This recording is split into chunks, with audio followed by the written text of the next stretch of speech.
Cinema అయితే excellent బాగుంది. So అదని చెప్పేసి క్లైమాక్స్ అయితే ఎక్సలెంట్, క్లైమాక్స్ బాగుంది. మ్యూజిక్ అయితే ఎక్సలెంట్ అన్న, బాగుంది. సినిమా అయితే ఎక్సలెంట్ అన్న. సెకండ్ హాఫ్ అయితే పీక్స్ గా, ఫస్ట్ హాఫ్ స్లోగా వెళ్ళినా కూడా సెకండ్ హాఫ్ ఎక్కడికి వెళ్ళి తీసుకెళ్తాడు. పండక్కి సరిగ్గా సినిమా అంటే బాగుంది. బాగుంది క్లైమాక్స్ బాగుంది. మూవీ ఎలా ఉంది? మూవీ ఎలా ఉంది? బాగుంది మేడం, బాగుంది. Songs beautiful. బాగుంది. సెకండ్ హాఫ్ బాగుంది. సినిమా సూపర్ ఉంది. మూవీ ఎలా ఉంది? తమన్ బీజిఎం తప్ప మూవీ బాగుంది. మూవీ ఎలా ఉందండి? బాగుంది. ఏం నచ్చింది? ఎలా ఉంది? కొంచెం మూవీ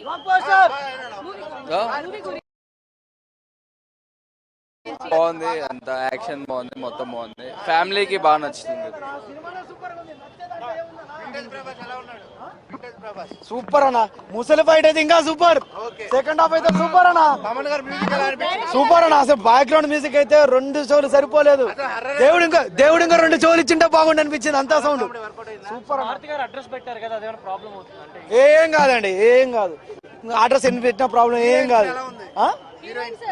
హీరోయిన్స్ సంగతి వదిలేసేయండి, మన హీరో మెయిన్. హీరో ఎంట్రీ, ప్రతి ఎంట్రీ సూపర్. మూవీ ఎలా ఉందండి? ఓకేనా, సూపర్, బాగుంది. యాక్చువల్లీ క్లైమాక్స్ ఇంటర్వెల్ అంతా సెట్. యాక్చువల్లీ ఎక్స్పెక్ట్ కూడా చేయలేదు ఇట్లా. ఇంటర్వెల్ బ్యాంక్ ఒకటి, క్లైమాక్స్ ఒకటి, నెక్స్ట్ లెవెల్. ప్రభాస్ లుక్స్ అసలు ఎక్స్పెక్ట్ చేయలేదు, ఎంత నెక్స్ట్ లెవెల్ ఇస్తారని చెప్పి. చాలా రోజుల తర్వాత చూసాం ప్రభాస్ అలా. చాలా నచ్చుతుందండి, అందరికి నచ్చుతుంది. యాక్చువల్లీ కొంచెం కొన్ని సీన్స్ మిస్ చేస్తారు, అదొకటి సెట్ చేస్తే అయిపోతుండే. చాలా ఇంట్రెస్టింగ్ ఉంది, చాలా లీడ్ ఇచ్చారు, చాలా బాగుంది. యాక్చువల్లీ ఏంటంటే ప్రభాస్ని ఎలా అయితే చూడాలనుకున్నా అలా చూస్తారు అందరు ఇప్పుడు. ఓకే అండి, పార్ట్ 2కి ఇంట్రెస్టింగ్ ఉంది, చాలా లీడ్ ఇచ్చారు, మంచిగా ఇచ్చారు. వర్త్ టు వాచ్ అండి. మూవీ ఎలా ఉందండి? మూవీ ఎలా ఉందండి? బాగుంది. ఏం నచ్చాయి?